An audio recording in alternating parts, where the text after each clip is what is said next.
Good morning, ladies and gentlemen. Philip Newbury here, and welcome to another Ask the Expert. And joining me in the studio this morning, we have Elaine VonCannon. And Elaine is Associate Broker, ARB, SRES, Notary, Residential and Commercial Property Manager, member of the National Association of Residential Property Managers. And you're going to find Elaine at 4071 Ironbound Road, and to contact her, 229-9595.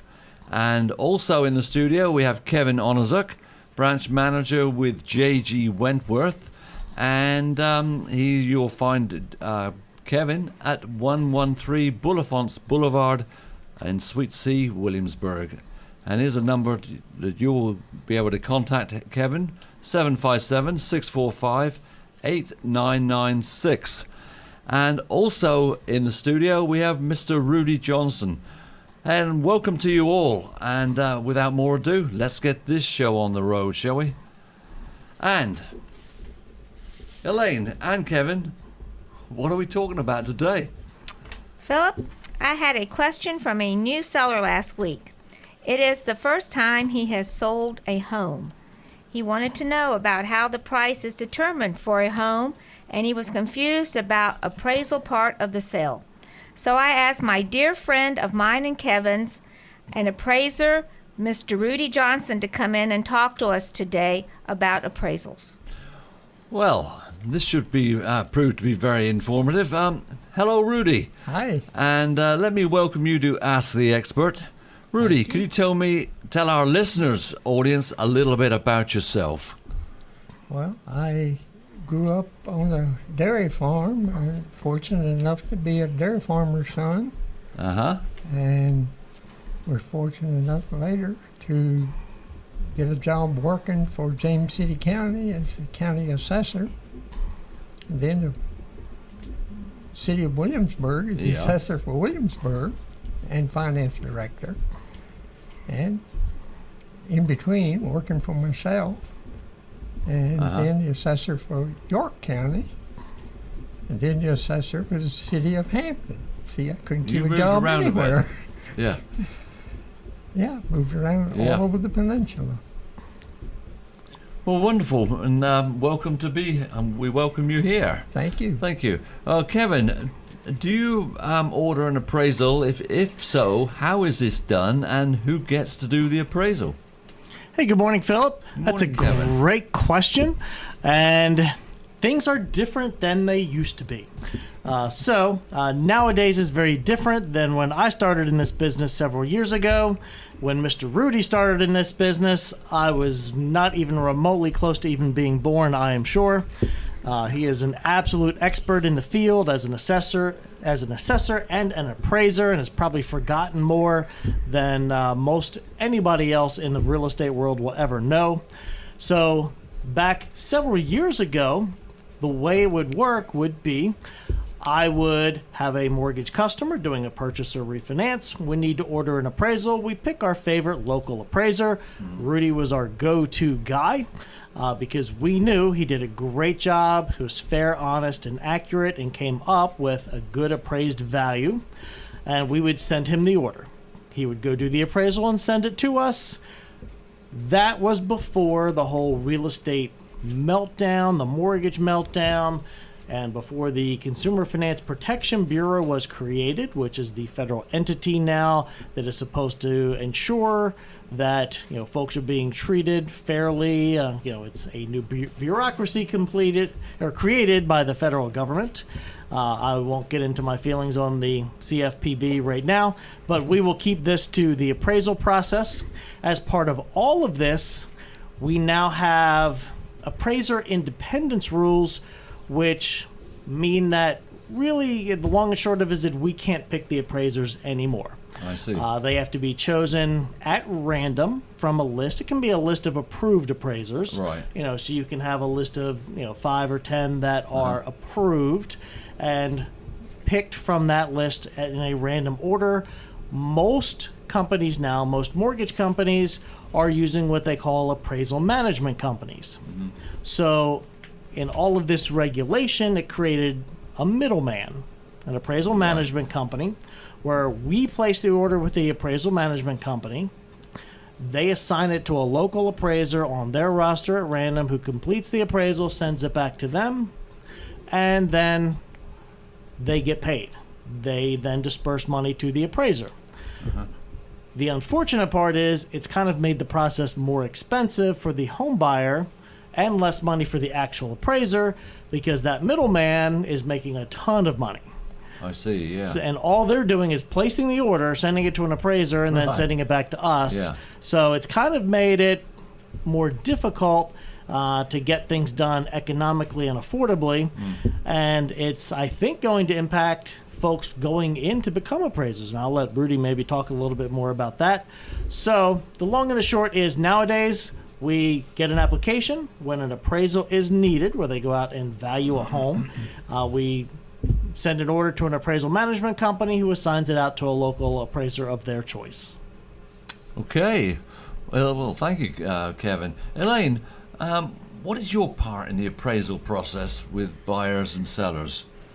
What I do is I have to explain to my sellers how we have no control over the appraisal. And I have to explain to my sellers when the appraiser comes out to leave. Do not be there. Do not aggravate the appraiser. Do not ask him a bunch of questions because, number one, he's not working for you. Right. Number one, he's working for the lender. Yeah. And so, which isn't even working for the buyer per se, he's working for the lender. The lender, yeah. So I tell my sellers, leave, be quiet, and if you don't like the appraisal, we'll talk about this later. And Rudy, I got some questions for Rudy about this. Yeah, we do. But anyway, the buyers, I tell them that their lender will order the appraisal, and that and they said, well, my friend Ted, he's an appraiser. Well, that's nice. Ted's not doing the appraisal unless he's on the rotation list of the lender. You got to have the approved appraiser. Yeah.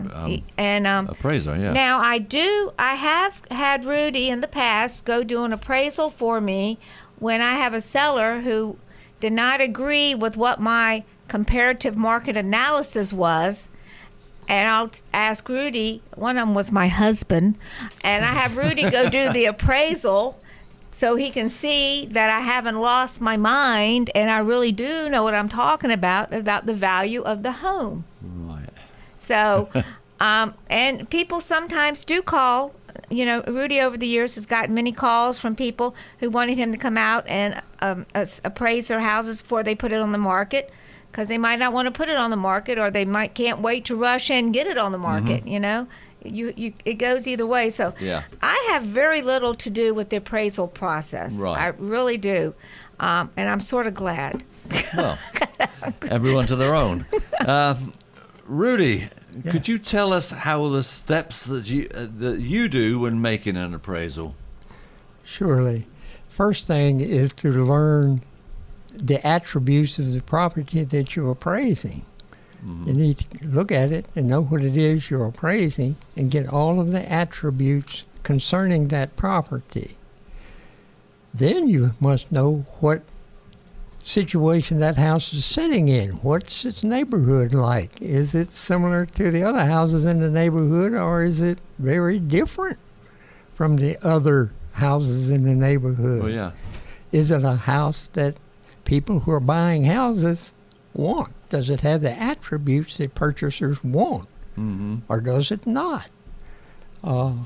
And the longer you appraise property, the more you look at the neighborhood that it's in and not just at the house itself. If you're appraising a house, comment is limited strictly to residential appraising. Now, Rudy, when you go out there, suppose this house it's out in the middle of nowhere, like where I sell sometimes, out in the river country. We're way out there. And Rudy's been out there? Boonies. Yes, a lot of times. And so to get the comparative comps on the MLS for you would be hard. So you went to the courthouse, right? Because you can't, as the crow flies, how many miles do you have leeway on for residential property, whether it be in a subdivision or rural? How much can you sort of be out there? Well, in generally residential properties, the appraisal management companies want you to stay within 1 mile of the property you're appraising. Mm-hmm. But when you go out into the areas that you're talking about, Elaine, there isn't a sale within 1 mile. Or 10. There may not even be a sale within 10 miles. So you go as far as you have to, finding the properties that are most similar to the subject and as close as possible to the subject. You cannot create a market, you simply follow the market. I see. Where it is, there must the appraiser go. And you go to the courthouse? Yes, you go to the courthouse to look up information, you go to MLS, talk to agents, talk to sellers, talk to buyers, listen to people who buy and sell. Yeah. Now, Rudy, this is Kevin. I will often have folks that I will talk to and say, sure, I bought my house last year for $200,000, but, I've painted, I cut the grass, That's great. I'm glad you did that. Right. I dusted behind the sofa. All right. So it should be worth $150,000. I'm sorry, I said 200. So it should be worth $250,000. Now, obviously, those things aren't going to significantly impact the value.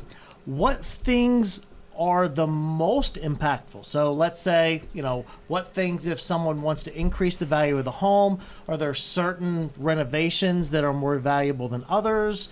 Is it based on square footage, number of rooms? How modern your sink is? Do you have granite versus Formica countertops? Like, what are some of the most important things that help value? Well, as you mentioned, the size of a house and whether it has 10 rooms or 6 rooms, whether it has 2 bedrooms or 4 bedrooms, whether it's got a bath and a half or 3.5 baths, whether it has central heat, central air conditioning, whether it has the modern features that people want when they buy a house. But one of the things that gives the appraisers a difficult time, as Kevin was talking, they will do normal maintenance of a house, which simply maintains its value. It doesn't increase its value. No. It simply maintains what you've already got. But then there are times that people will want to make their house more modern so it will sell more quickly and for more money, and they spend entirely too much money doing it. And then they want to have that money back in a resale. Yeah. And the market doesn't support that additional cost. As an example, a person would remodel the kitchen and the bathrooms, and it wouldn't be difficult to spend $40,000 to $50,000 doing it. And if the house is worth $200,000 before they start, they say it's got to be worth at least $250,000. Not necessarily. No.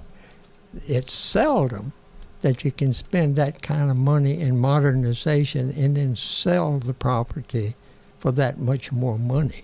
That's one of the difficulties the appraisers deal with, because people want their money back. Same thing with a lot of different features of a house. Landscaping, adding a $25,000 pier if you're on the water. Piers add value, but do you need a $25,000 pier? Does the market accept the cost of the $25,000? Almost anything that you do with a house will maintain value or add value. The only question is how much? And how do you know how much? You simply look at other sales of properties that have that feature and houses that do not have those features and see what the difference is. Now, Make Rudy, adjustments for the difference. I've had sellers say, well, should I leave this a garage or should I make it into a 3rd bedroom or a 4th bedroom? Or would it be more value leaving it as a garage? I usually opt saying if it was personally me, I'd leave it as a garage. But what, as an appraiser, what would you give more value for with a garage? Converting it to another bedroom or leaving it as a garage? Generally, living area has a greater value than unfinished area, like an unfinished interior of a garage. Mm-hmm. But that isn't necessarily true either. It's what the buyers want. Of course. If I spend $30,000 making my garage into a living area, and the buyers who buy it take that out and convert it back into a garage, I've just wasted $30,000. Yeah. Yeah. And they're the type of things that, my opinion, is that people who want to sell their house should talk to Elaine. Talk to the people who are dealing in the market every day. They know the things that people will buy and won't buy. What will they pay for? What will they not pay for? And that's the appraiser's job to figure out those things. Yeah. Yeah. Sounds like really the big answer, as in many of our radio shows, is it depends. Yeah, so that's the answer, really. it's pretty, you would think it's pretty straightforward. Adding size and square footage is going to add value, and it probably is. If you add a bedroom, if you add a bathroom, that's very likely going to add value, but to what point? Because at some point you may be overbuilt for the neighborhood. Yep. If the highest price point in the whole neighborhood is $200,000 and you put $100,000 in on top of your $200,000 house, your neighborhood may not support a resale at $300,000. So even if you do make it bigger, better, absolutely the most awesome house in the neighborhood, doesn't necessarily mean that you're going to be able to sell it for that. So a lot of times you just have to do things that are right for your family.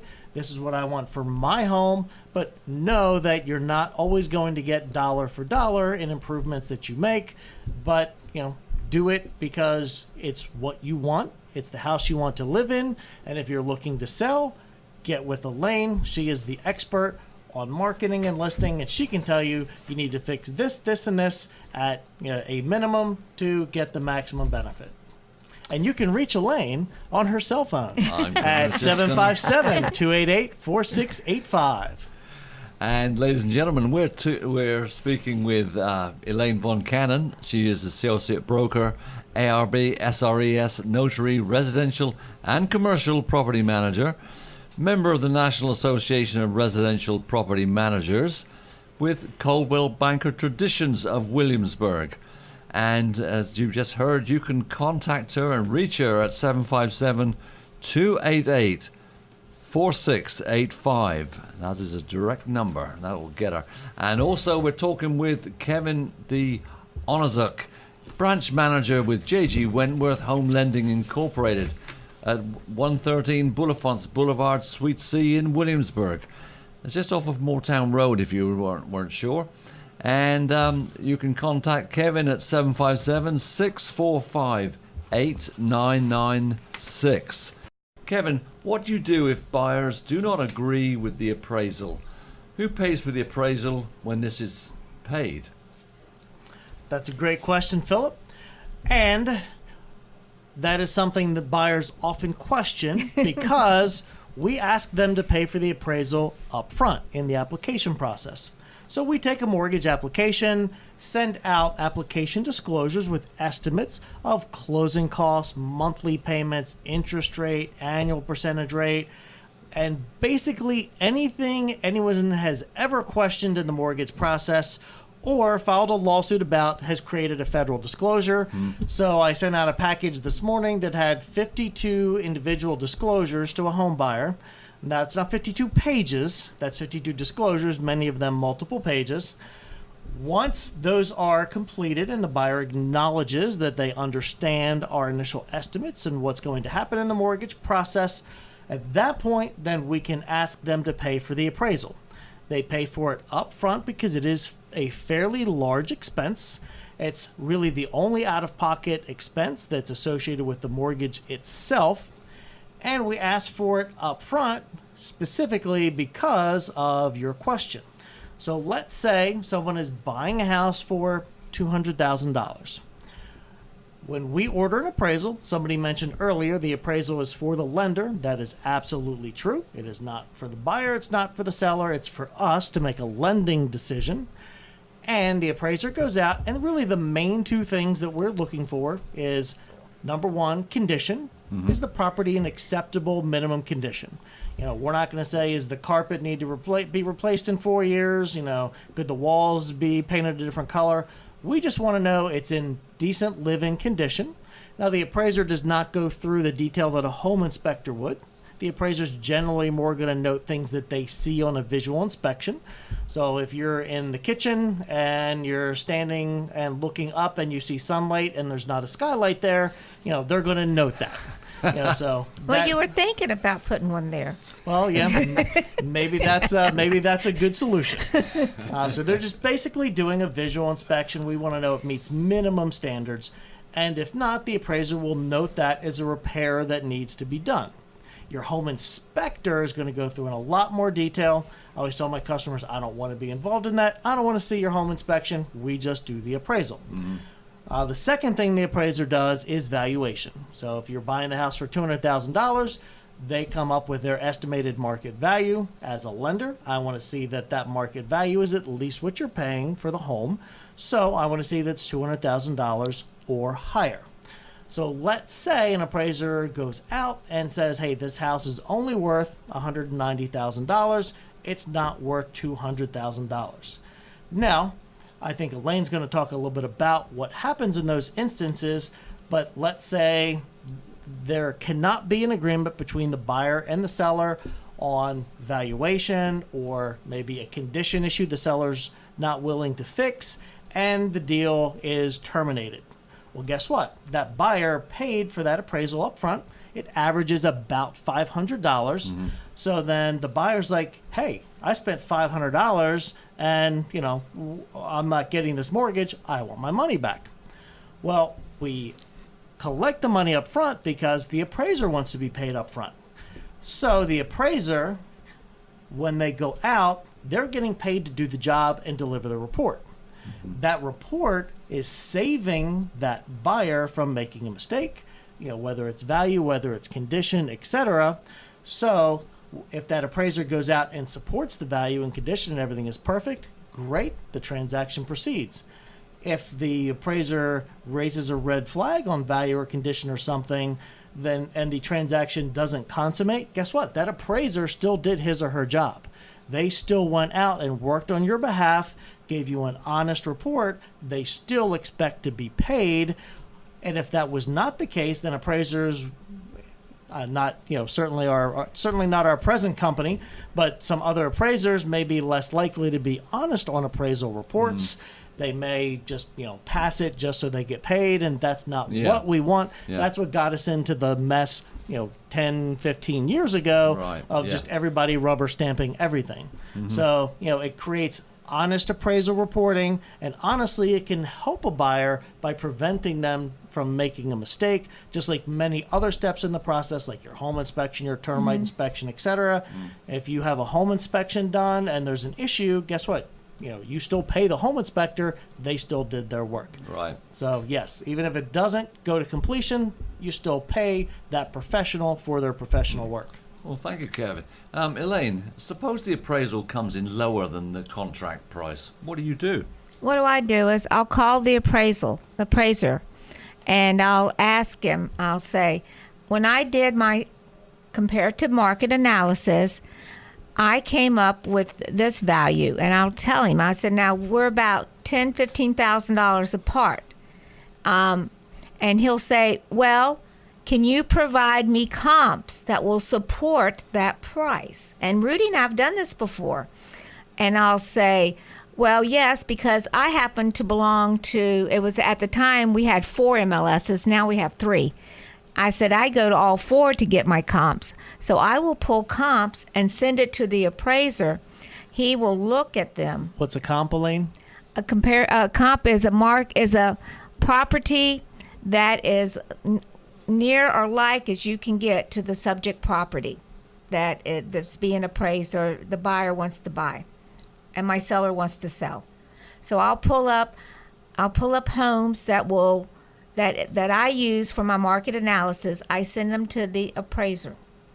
Well, sometimes it works and sometimes it doesn't. Sometimes it still won't come up, and we'll have to go to the table, and the sellers will have to agree to lower the price so the buyers can buy, or everybody agrees to shake hands and walk away. Well, that's what you can do, I suppose. Well, It's pretty cut and dry. it is, yeah.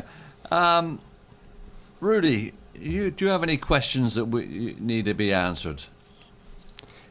I was just thinking while Elaine was talking about the appraisal being less than the contract price.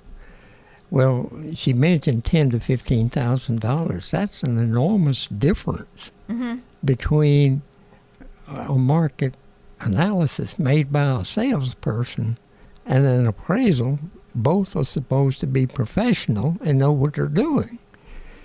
If it's a $300,000 house and then my appraisal is $1,000 less than the contract, that does not give me any heartburn at all.